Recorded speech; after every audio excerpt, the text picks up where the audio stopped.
नमस्कार मित्रों, बहुत बहुत स्वागत है आप सबका। जानकारी विशेष है, हमारे पितरों के लिए है, हमारे अपनों के लिए है। जैसा कि आप लोग को पता है कि 2019, 2020 और अब 2021 पिछले 2 वर्षों से लगातार यह तीसरा वर्ष है जब हम गया जी में जाकर के पिंडदान करवा रहे हैं।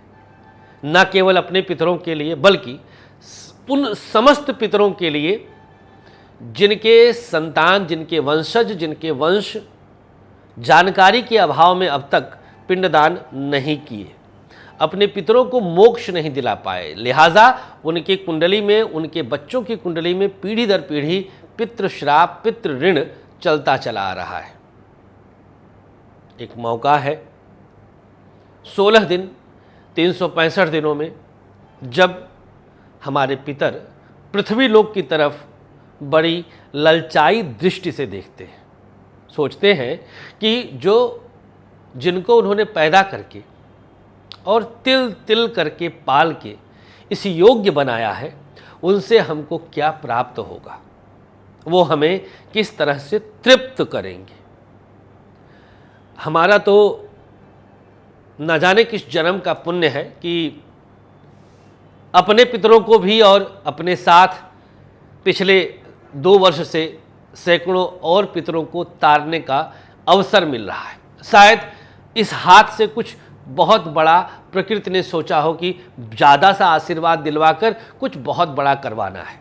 तो वो शक्ति कहाँ से मिलती है? वो शक्ति निस्संदेह हमारे पितरों से मिलती है, हमारे उन पूर्वजों से मिलती है जिनका रक्त हमारे शरीर में प्रवाहित होता है, उनका अंश जुड़ा है। वो चुंबकीय शक्तियां होती हैं, वो इस सृष्टि में जो विचरण करती हुई शक्ति है वो जानती है।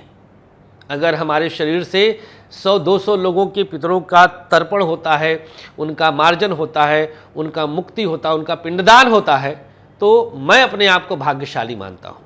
एक वहम लोगों के मन में होता है कि माँ जीवित है तो कैसे करें, पिता जीवित, मतलब दोनों में से एक जीवित है तो पितृ शांति का वो प्रयास नहीं करते कि दोनों मरेंगे तो करेंगे।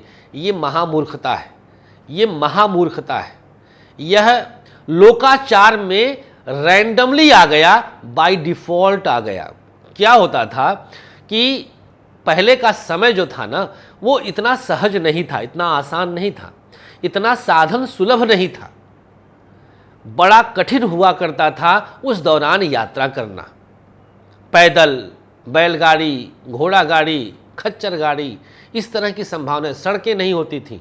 तो जितने लोग पिंडदान या ऐसे जगहों के लिए जाते थे वो वापस नहीं आते थे। इसलिए हमने देखा परंपरा की गाँव में जब अक्षत छींटते हैं, चावल हर घर में फेंकते हैं, उसके बाद सब जगह से अंश लेते हैं। वो परंपराएं कितनी समृद्ध थीं, कितनी सहयोगात्मक थीं, वो सोच नहीं सकता है। हर जगह हर घर से पैसे मिलते हैं। आज भी कोई गया गुरुद्वारा गया जी और जो जाते हैं कलकत्ता में गंगा सागर, हर घर से पैसा मिलता था। कितना सहयोग करते थे लोग। आज हर कोई सक्षम है, उस योग्य है। तो कहने का तात्पर्य है कि आप माता पिता जीवित है तो भी अपने दादा का करिए, परदादा का करिए, उनका तो करिए, किसी का तो आशीर्वाद आप लीजिए। इंतज़ार किसका करते हैं? किसका इंतज़ार है कि हमारे माँ बाप मरे तब जाए? माँ बाप मरे क्यों मनाएंगे? हम तो कहेंगे कि हमारे 100 साल की उम्र तक माँ बाप जिंदा रहे, वो 250 साल 200 साल तक जिए, क्यों मरने का मनाएं? हम अपने दादा परदादा का करके नहीं आ सकते, हम अपने पिता का, पितामह का अधूरा कार्य पूरा करके नहीं आ सकते। अपराध हो जाएगा क्या? बिल्कुल नहीं। हमारे भी माता पिता दोनों जीवित हैं। प्रभु परमात्मा हमारे माता पिता को मेरी उम्र लगाए, मैं फिर भी पिंडदान हर वर्ष की भांति करता रहूंगा और करना चाहिए।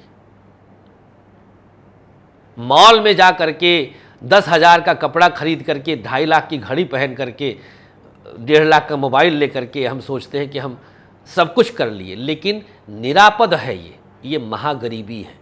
जब तक आपके पितरों का आशीर्वाद, ये भाग्येश, धनेश, उत्तम द्वादशेश की दशा अंतरदशा में आपको ये सारे भौतिक सुख मिल जाते हैं, लेकिन जब उसकी लाठी पड़ती है, जो हमारे पितर कहलाते हैं, तो पानी नहीं मिलता। याद रखिएगा।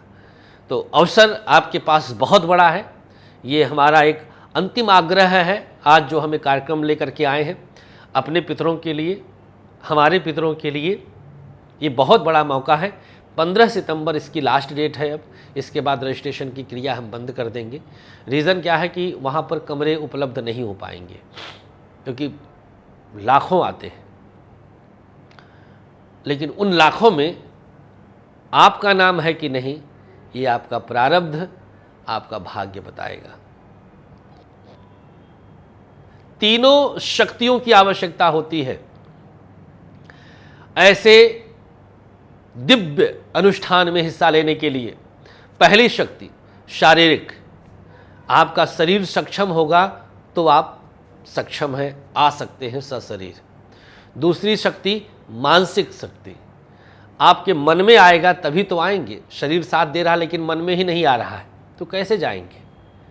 और तीसरी शक्ति शरीर भी साथ दे, मन भी साथ दे, आर्थिक शक्ति। पैसा नहीं होगा तो कैसे करेंगे।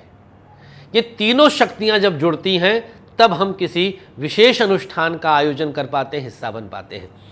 आप लोगों के लिए जो हम करवा रहे हैं इंडिविजुअल ये कार्य, मिनिमम चैलेंज के साथ कहता हूं, मिनिमम 2 से 2.5 लाख में नहीं होगा, जो हम आपको मात्र 51 में देने जा रहे हैं। क्या? भागवत कथा आपके नाम के साथ संकल्पित करवा करके, भागवत कथा और पिंडदान दोनों एक साथ हम करवाएंगे आपके लिए। समय बहुत कम बचा है, सच कहते हैं। अब मत इंतज़ार करिएगा, कहीं आप सोच ना रहे हो कि थोड़ा दिन और रुक जाते हैं, थोड़ा दिन और रुकिए मत। 15 सितंबर को पूरी तरह से यह क्लोज हो जाएगा। चलिए, अनुमति चाहेंगे, अपना ख्याल रखिएगा। नमस्कार, जय श्री कृष्णा, जय श्री राधे। ओम सर्वपितृदेवेभ्यो नमः।